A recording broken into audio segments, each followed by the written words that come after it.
Como decíamos recién, los mareos y los vértigos, un síntoma muy pero muy desagradable, ya que parece que uno gira en torno a las cosas o viceversa, produce aturdimiento, inestabilidad, náuseas. Es provocada por múltiples circunstancias o causas. Así que hablamos con el doctor Alberto Mauriño, que nos aclara sobre el tema. Veamos qué nos cuenta. Mareos, vértigos, uno de los síntomas más comunes en todas las personas, pero me comentabas vos el otro día que muchas veces uno lo confunde por los términos. Claro, hay una diferencia, ¿no? Primero, el equilibrio es una de las primeras funciones que adquiere el individuo, para poder deambular y caminar. Y hay una diferenciación, o sea, el vértigo se lo podría definir como una percepción anormal de movimiento, entonces por la cual tiene una especie de alucinación de movimiento que puede ser generalmente rotatorio, o sea, las cosas giran, y él puede ser dos tipos de sensaciones, o que los objetos se mueven alrededor de él, o el mundo se mueve alrededor de él, o es él el que se... Entonces ahí se caracteriza un vértigo objetivo o subjetivo. Si es objetivo, por los objetos se mueven alrededor de él, y subjetivo es que es el propio individuo así que se moviliza, ¿no? Y el mareo es una sensación subjetiva de movimiento, pero en la cual no hay rotación, es más inespecífico. Es una sensación de las cosas que se mueven, o el cuerpo que se mueve, pero es mucho más inespecífico el vértigo. ¿Se puede sentir? Es rotatorio, las cosas giran alrededor. ¿Se puede sentir flojedad en las piernas, por ejemplo? Puede aparecer, sí, flojedad de piernas, inestabilidad postural, desequilibrio, uno tiende a caerse hacia los lados, depende cuál sea la sintomatología, pero el vértigo es mucho más marcado, más agudo. Generalmente el mareo aparece secundariamente a otra cosa, a un viaje o a un movimiento en la embarcación, ese tipo de cosas. El vértigo es distinto, totalmente distinto, y aparece en forma espontánea, súbita, ¿no? De golpe aparece el vértigo. ¿Esto es mucho más común en la gente adulta que en la gente joven, o no?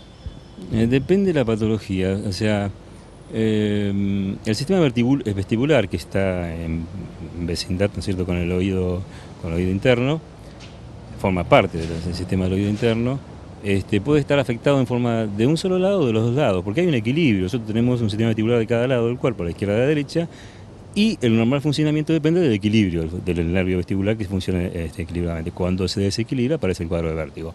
Ahora, estas patologías pueden aparecer en personas jóvenes. Hay una entidad que se llama neuronitis vestibular, que generalmente es secundaria, aparece luego de un mes o 15 días de un proceso infeccioso respiratorio, de las vías aéreas superiores, y se caracteriza más en personas jóvenes, apareciendo un vértigo agudo, con náuseas, con vómitos. ¿Puede llegar al desmayo? No, el desmayo no, lo que sí requiere uno estar en reposo porque no puede mantener la estación de pie porque se cae. Lo que aquí se llama, si digamos, para poner un ejemplo, si la parte afectada del laberinto es el derecho, tiene tendencia a lo que se llama lateropulsión, a caer hacia el lado derecho, entonces tiene que estar en reposo el paciente, ¿no? En el cúbito. Y esto dura algunas horas, hasta días, este caso de la neuronitis vestibular. En otras entidades, por ejemplo, lo más frecuente, porque también está el síndrome de Meniere, que es una patología muy antigua, ya se describió en el año 1848, por esa época, por Meniere, que es el que lleva el nombre, que se acompaña de otra patología, porque tiene trastornos no solamente del equilibrio, sino que además se acompaña de trastornos auditivos, sensación de oído tapado, de oclusión del oído, y lo que se llama una hipoacusia, una falta de audición, del lado que está afectado. Ese es el síndrome de Meniere, y dura desde 20 minutos a horas. Hay una diferencia ya con el otro, porque hay una diferencia temporal, ¿no es cierto? Y después uno de los más frecuentes formas de vértigo que aparecen y que aparecen entre los 60 y 70 años, que es una tercera edad, es el vértigo posicional benigno, que dura segundos, que eso es una consulta muy frecuente en ese paciente. ¿El movimiento de uno?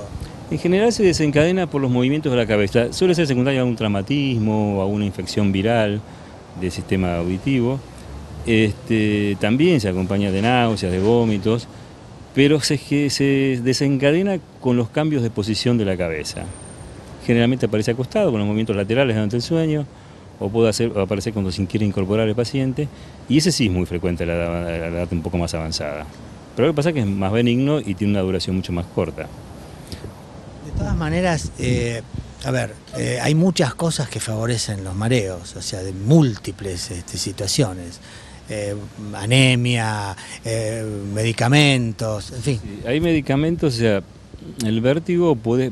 Lo que hay que diferenciar también es el mareo o el vértigo de lo que hablamos el otro día del vaído, porque uno tenga una sensación de desvanecimiento, que eso es muy frecuente que esté provocado por problemas cardiológicos, por ejemplo, una arritmia cardíaca, una hipotensión arterial que puede llevar a un cuadro de síncope, el uso de medicación, de sedantes, de psicofármacos, las benzodiazepinas, las fenotiracinas son medicamentos que frecuentemente ocasionan vértigo, los antibióticos, los aminoglucósidos que tienen una toxicidad no solamente sobre el nervio auditivo, sino también sobre el nervio vestibular, bien agudo, y eso es una causa frecuente de mareos, los traumatismos. Hay muchas causas que pueden provocar inestabilidad postural y otras que provocan mareo. Y ahí hay que diferenciar cuál es la causa. Los medicamentos de tipo los aminoglucósidos sí producen un cuadro de vértigo secundario a este tipo de afección. Y esto hay que diferenciar lo que se llama vértigo periférico, que es muy frecuente, del vértigo central. Cuando hablamos de vértigo central es un vértigo de origen bien neurológico, los dos son neurológicos, pero el hecho es una patología central más frecuente, y ahí ya hay que hablar de otro tipo de patología. Por ahí un tumor del sistema nervioso, como son... Hay una entidad que se llama schwannoma del labio acústico, que es un tumorcito que aparece en el labio acústico, o los neurinomas, los tumores del ángulo pontocerebroso, quiere decir ubicados. Hay patología, y la patología vascular. La patología vascular vértebrovascular. Hacemos una pausa y me contás los tratamientos. Ya volvemos con el doctor Alberto Moreno.